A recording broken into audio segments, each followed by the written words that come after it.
What is a camp conduct lead?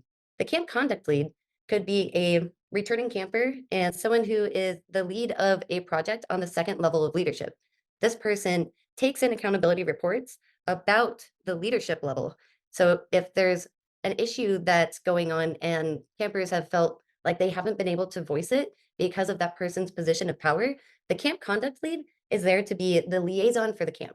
Typically, you have your top level leadership. They fill out the placement questionnaire, do the maps, they get campers to come buy tickets for camp and then go to Burning Man. So there's some power in being the ticket holder, right? I'd like to introduce you to our camp conduct lead, who is not afraid of confrontation, stands up for what is right, and is very approachable to the rest of our camp members. And they are the most. Hey there, educators. My name is Eric, but on Playa, I'm better known as the most. Now, because I am the most, I might be a little bit overwhelming for you as we start this video. Now, I have to say, our camp conduct lead, me, I slow down eventually. My position in BED this year is that of the camp conduct lead, the not-so-secret agent who makes themselves available for feedback about the leadership team of BED, both good and bad. If you have any feedback about the behavior or the conduct of the presenters today who are directly involved with BED, I welcome it. The camp conduct lead serves three main functions. As I've begun to model for you already, the role embodies a general advocate for those in a given camp in case things get muddy between the leadership and the campers. And by muddy, I mean hopefully never as muddy as Burning Man 2023. Am I right? Am I right? Okay. This position not only assists with the greater good of your camp by serving the members, but helps those who are in power, because in staying accountable as powerful people, your camp can keep growing both as the leadership envision and as the general membership desires. The camp conduct lead is basically a bridge or a two-way street in between leadership and the general public. The leadership has got your back. The general public of your camp specifically is who you are forward facing to. You act as a liaison. Now, how do you balance being that liaison and still doing what you want at Burning Man? If you want to prioritize your own experience, do your radical self-reliance. Do everything that you would normally do at Burning Man to take care of yourself. If you don't take care of yourself, how the hell are you going to take care of somebody else? By taking on this role, you are already beginning to gift your time to your community camp, to your camp, to your village, to whatever the larger structures of Burning Man are that I don't quite fully understand yet.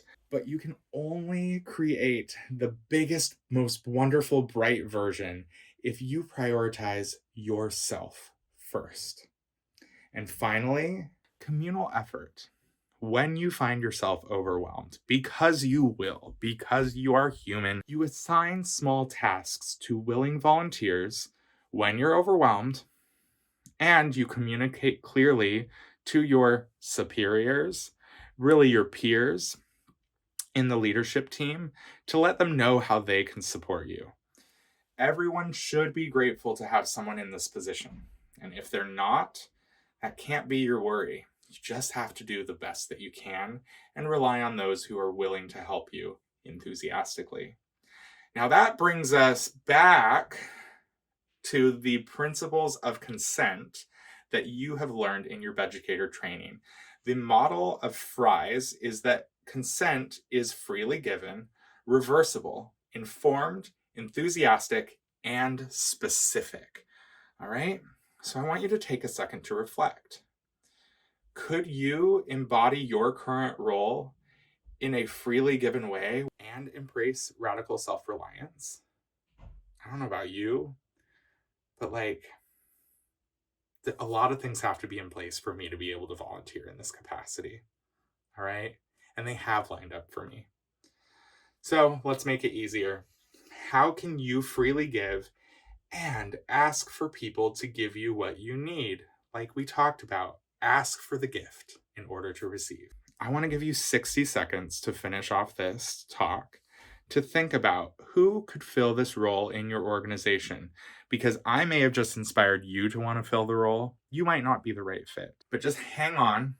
Don't worry.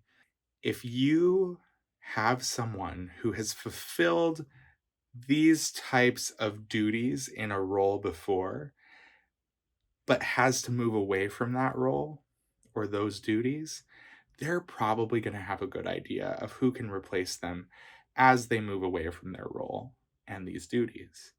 However, if you don't have the luxury of prior organization, it's time to get creative.